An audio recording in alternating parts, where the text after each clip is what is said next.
আসসালামু আলাইকুম। আজকে আমি রান্না করলাম আফগানি পেশোয়ারি মাংস। এটা অবশ্যই একটা ভাইরাল মাংস, আর আমার চ্যানেলে অলরেডি আর আফগানি অনেকগুলো ডিশ আছে। তারপরেও আজকে পেশোয়ারিটা করলাম। আসলে অনেক মজা হয়েছে, একদম পাতলা ঝোলের মধ্যে অনেক মজা, স্পাইস ছাড়া খুবই মজার। আর এখানে গোটা গোটা আলু, গোটা রসুন, গোটা পেঁয়াজ সবই গোটা গোটা দিছি। এই যে অনেক ভালো সফট হয়েছে, দেখেন আলুটাও একদম সফট হয়ে গেছে। আমি একটা বাটিতে নিয়ে নিচ্ছি, একটু পরেই আমরা খাবো। আর আমি ফুল রেসিপিটা দেখিয়ে দিব, আশা করছি ভিডিওটা ভালো লাগবে।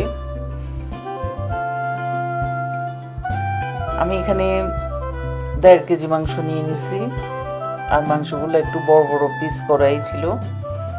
ভালো করে ধুয়ে এখন আমি একটা পাতিলে, আর আজকে আমি মাংসটা রান্না করব বাটার দিয়ে, আর লাস্টে আমি একটু ঘি ইউজ করব। আপনারা চাইলে তেল দিয়েও করতে পারেন, তবে আমি করব বাটার দিয়ে। এখানে আমি বাটার থেকে একটু কেটে তারপর বাটারটা দিয়ে দিলাম। এখন এটা মেল্ট হবে।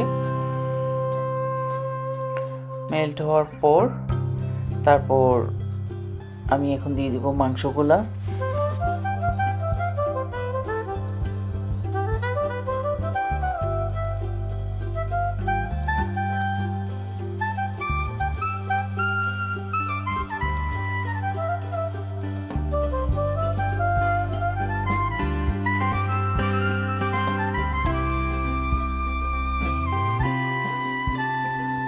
মাংসগুলো দিয়ে আমি একটু নাড়াচাড়া করে জাস্ট মাংসের কালারটা আমি চেঞ্জ করব, মানে এখানে ভাজবো আর কি।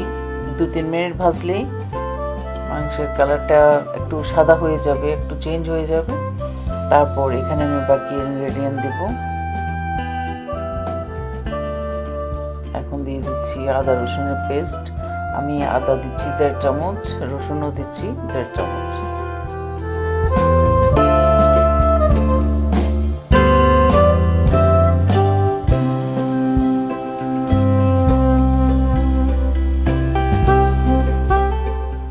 আদা রসুন দিয়ে একটু মানে 5-6 মিনিটের মতো একটু কষাই নিছি।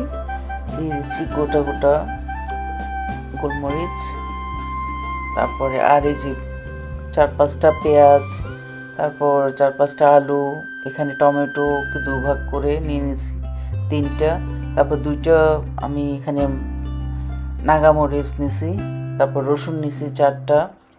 এখন সব দিয়ে দিব এখানে। নাগামরিচ দেওয়াতে এটার স্যান্ডটা কিন্তু অনেক সুন্দর হয়েছে, এত নাইস হয়েছে। বাস দিয়ে উপরে আমি এখন দিয়ে দিচ্ছি লবণ, তারপর দিয়ে দিব পানি। পানি দিয়ে তারপর আমি ঢাকনা দিয়ে এটা একদম সিদ্ধ হওয়া পর্যন্ত আমি সিদ্ধ করে নেব।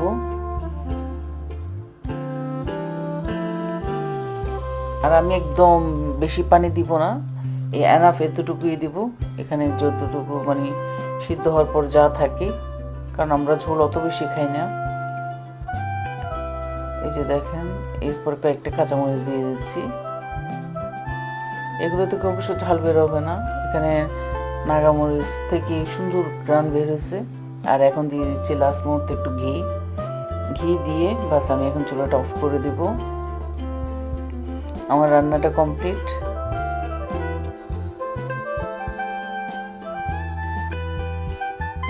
আর ঠান্ডা হওয়ার পর আমি দেখাচ্ছি। এই যে দেখেন কি সুন্দর হয়েছে, একদম মাখা মাখা হয়েছে। আর রসুন, পেঁয়াজ, গোটা গোটা পেঁয়াজগুলা, তারপর আলু খুব সুন্দর সিদ্ধ হয়েছে। আশা করছি ভিডিওটা ভালো লাগবে। ভালো লাগলে অবশ্যই লাইক করবেন, শেয়ার করবেন, আমার চ্যানেলকে সাবস্ক্রাইব করবেন এবং আমার ফেসবুক পেজকে লাইক করবেন। আল্লাহ হাফিজ।